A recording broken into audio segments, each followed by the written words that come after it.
Wahai pejuang, wahai pemimpin, dimanapun jiwamu dibutuhkan. Bicara tentang pemimpinan, banyak orang yang ingin memimpin, tapi enggan untuk menjadi atau enggan untuk mengambil beban untuk seorang pemimpin. Hari ini gue bersama dengan Bang Adi. Bang Adi merupakan ketua dari KPM. KPM itu kelompok peneliti muda. Jadi di sini gue bakal bincang-bincang tentang kepemimpinan di organisasi.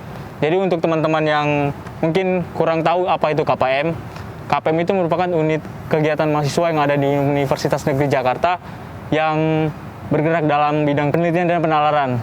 Oke, langsung aja. Oke, Bang Adi. Apa kabar, Bang Adi? Alhamdulillah sehat. Gimana nih, Kil? Kabarnya juga? Kabar aku baik sih, Bang. Iya. Jadi, gue mau nanya nih, Bang, tentang pimpinan. Jadi kalau dari KPM itu apa sih, Bang? Kalau biar lebih luasnya gitu, biar orang tahu itu KPM itu apa? KPM? Iya. KPM itu, tadi udah kali ya, kepanjangannya KPM itu, kepanjangannya Kelompok Peneliti Muda Universitas Negeri Jakarta. Jadi kalau secara garis besar, KPM UNJ itu organisasi tingkat mahasiswa yang lingkupnya itu se-universitas. Jadi kan kalau di UNIF kita tahu ya ada organisasi tingkat prodi, fakultas. Nah ini organisasi tingkat universitasnya. Jadi KPM ini sesuai namanya kelompok peneliti muda, organisasi yang bergerak di bidang penelitian dan juga penalaran. Jadi ya kita kegiatan utamanya ya penelitian gitu. Banyak program kerja juga yang menunjang penelitian untuk bagi anggotanya gitu. Jadi mungkin itu sebagai garis besarnya KPM UNJ itu. Kalau untuk anggotanya sekarang itu kira-kira berapa ya, Bang, jumlahnya?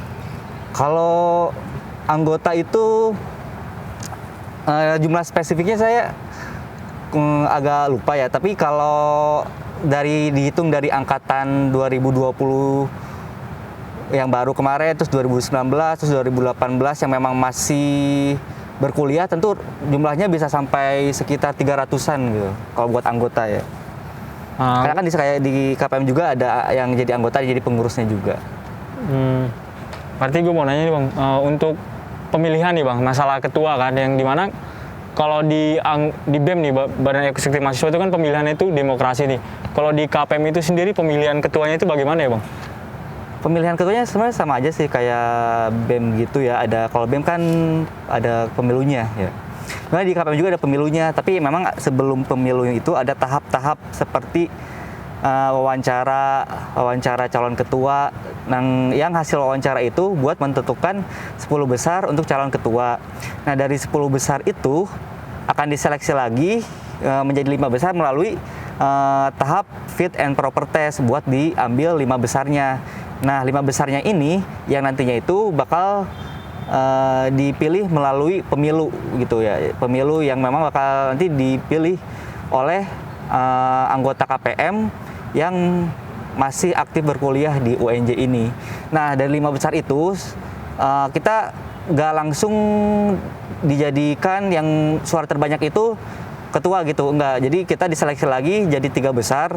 3 besarnya itu nanti dimusyawarahkan gitu di rapat umum anggota tahunan yang biasanya digelar setiap akhir tahun. Itu ada musyawarahnya untuk menentukan siapa sih yang jadi ketua KPM.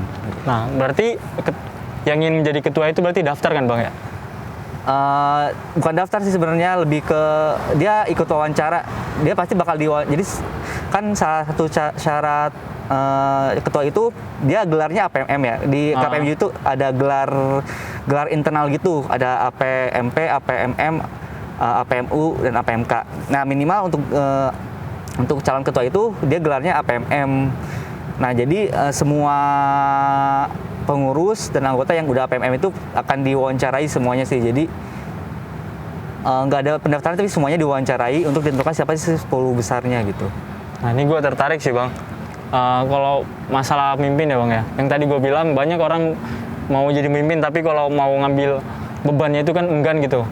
Kalau dari Abang sendiri tuh kenapa sih mau jadi ketua gitu? Ketua KPM gitu, mau ngambil kesempatan ini gitu. Kalau ditanya kenapa pengen jadi ketua, mungkin awalnya nggak kepikiran sih buat jadi ketua KPM pas awal dasar, karena memang saya ikut KPM pun awalnya pengen belajar penelitian, cuman makin kesini kayaknya menurut saya punya banyak apa ya, ide atau hal yang ingin dilakukan buat KPM. Nah, kalau mungkin itu hal ide tersebut bakal lebih bisa saya wujudkan kalau misalnya saya jadi ketua gitu, nggak hanya pengurus atau anggota aja gitu. Dan juga ini satu bentuk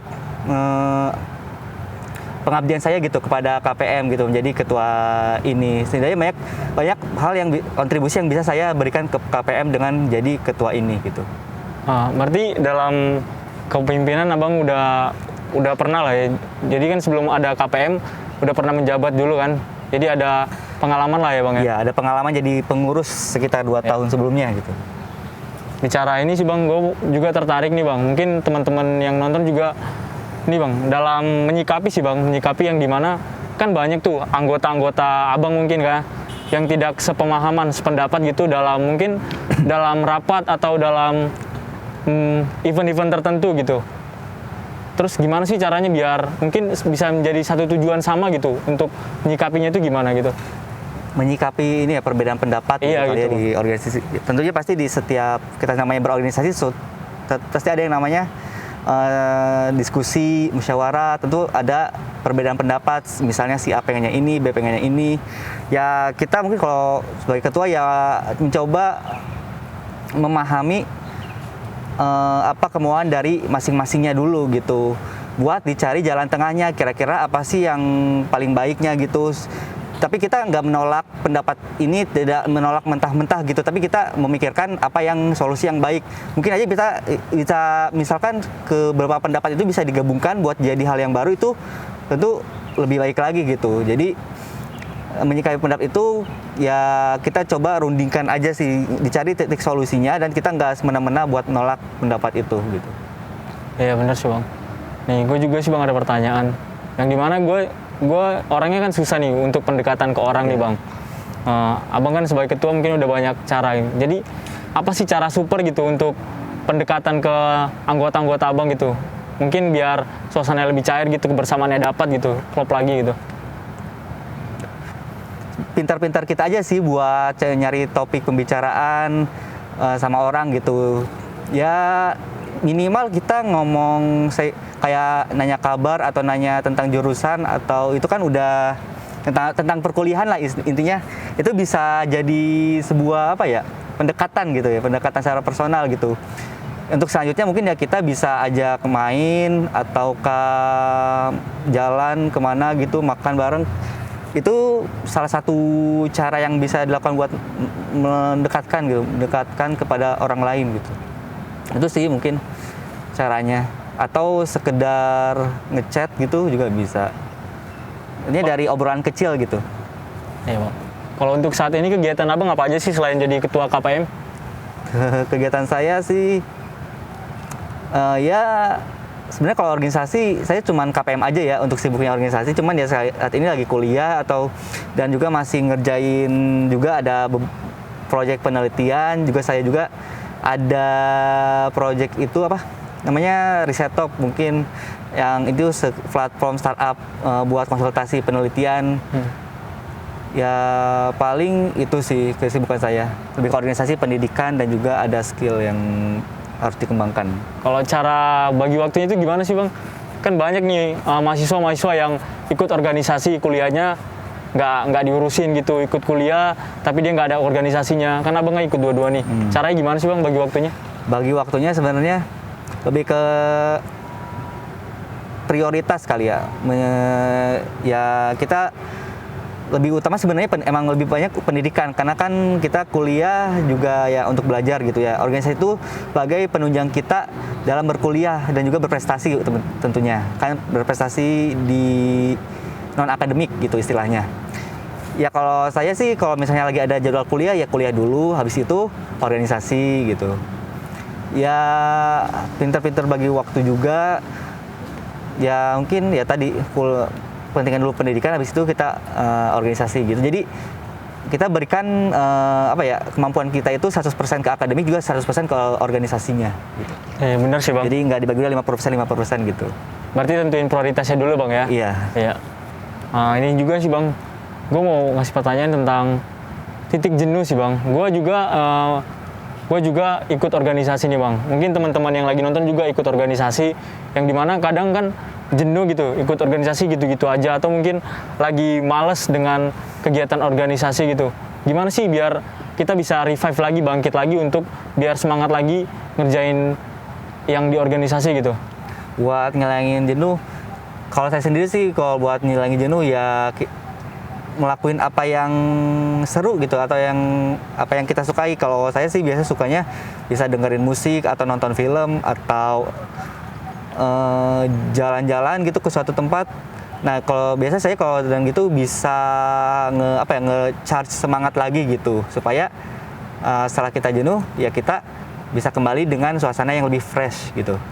Ataupun kita ya ngajak temen buat jalan atau apa gitu juga bisa. Bicara tentang pimpinan nih Bang, kalau masalah manfaat nih Bang, apa sih manfaat kayak misalnya Abang ambil kesempatan ini kan, yang Abang ambil manfaatnya gitu bisa jadi memimpin organisasi itu apa sih Bang? Itu banyak manfaat ya kalau misalkan kita jadi ketua itu. Berapanya mungkin di situ kita bisa belajar yang namanya mengorganisir orang. Karena jadi ketua itu kita punya banyak anggota ya yang harus dipimpin istilahnya. Ya di situ kita bakal belajar yang namanya mengorganisir, terus mengatur, mengelola orang tersebut. Juga kita dituntut bisa tadi manajemen waktunya, dituntut untuk belajar manajemen waktu, bisa manajemen waktu, terus bertanggung jawab, konsisten terhadap satu hal sih. Kan kita misalnya udah jadi ketua ya, kita harus konsisten dalam menjalankan jabatan ini sampai akhir gitu. Ya mungkin itu maksudnya masih banyak hal ya yang bisa didapat kalau jadi ketua pun. Ya kita juga bisa kenal sama banyak orang gitu, punya relasi ya, relasi juga, relasi baik internal maupun eksternal. Jadi kita relasi nggak cuma misalkan teman seprodi atau sefakultas doang, tapi teman seuniv atau malah teman karena KPM itu organisasinya juga tingkat universitas dan suka bekerja sama dengan dunia maksudnya dunia luar gitu, di luar, jadi punya relasi juga, relasi luar UNJ-nya juga gitu. Berarti banyak banget ya manfaatnya Bang ya, banyak jadi banget. ketua. Nah terakhir nih Bang, kayaknya Bang, mungkin teman-teman luar sana tertarik gitu KPM. KPM itu kegiatannya apa aja sih Bang? Mungkin boleh diceritain, di sharing gitu, biar teman-teman mungkin nanti pas mungkin adik-adik maba gitu mau masuk kampus ikut juga peneliti muda gitu. Apa sih kegiatannya Bang? Oke, mungkin buat mahasiswa UNJ mungkin atau yang dari SMA nih udah tertarik mau ke UNJ atau masuk organisasi apa? Kalau dibilang kegiatan KPM itu banyak banget. Mungkin saya sedikit maparin yang memang yang sering dilakukan. Pertama ya tadi karena KPM ini kegiatannya emang sebagian besar bergerak di bidang penelitian. Jadi kita ada yang namanya nalar ilmiah. Nalar ilmiah itu kita belajar tentang, itu seperti kalau sekarang karena online ya, jadi seperti webinar series gitu. Buat belajar yang namanya entah itu teknik penelitian, metode penelitian, statistika. Itu yang biasa dilakukan sekitar 2 minggu sekali. Terus ada juga yang namanya training of trainer. Itu sebenarnya mirip sama nalari, cuman beda topik bahasan. Kalau nalari kan lebih ke bahasan penelitian. Tapi kalau TOT itu lebih ke bahasan percobaan ilmiah gitu, percobaan ilmiah, dan juga skill-skill yang bisa dikembangkan buat penelitian gitu. Terus juga ada yang namanya P3 KPM. Itu kalau mungkin kalian tahu PKM, itu tuh kayak miniatur PKM-nya gitu. Jadi kita program P3 KPM itu perpanjangnya program pendanaan penelitian KPM. Jadi kita ngusulin proposalnya kalau memang berkualitas akan didanai gitu. Itu mirip-mirip kayak PKM gitulah. Terus juga kegiatan penelitiannya itu sih masih banyak lagi. Terus kalau kita juga ada kegiatan seru-serunya juga sih, kayak misalkan ada Fem Day, ada juga olahraganya juga, kita kadang-kadang olahraga bareng gitu sama anggota-anggota KPM. Ya sebenarnya masih banyak lagi sih. Kalian bisa cek sendiri di sosmednya KPM di @kpmunj, @kpmunj. di Instagramnya. Bisa di follow langsung, di situ udah banyak banget kegiatan-kegiatan yang diinfoin dan bisa diikuti semua masyarakat umum gitu, masyarakat umum. Jadi buat teman-teman ya Bang ya yang bisa yang mau kepoin KPMUNJ tadi bisa @kpmunj Bang ya. Ya, boleh dicek di Instagram @kpmunj. Instagram KPMUNJ. Jadi banyak banget manfaat dari bisa ikut KPMUNJ. Jadi buat teman-teman yang ingin join gitu, yang berminat gitu di bagian keilmiahan secara khusus berbasis penalaran dan penelitian muda, boleh banget bisa ikut di KPM, Kelompok Peneliti Muda. Jadi mungkin itu aja sharing gua bersama dengan Bang Adi. Mungkin kalau teman-teman ada pertanyaan lagi gitu, boleh ditulis di bawah, nanti Bang Adi mungkin boleh bisa jawab Bang ya. Iya, siap. Iya. Boleh. Mungkin itu aja, saya Yeskiel dari channel Jiwa Muda. Sampai jumpa.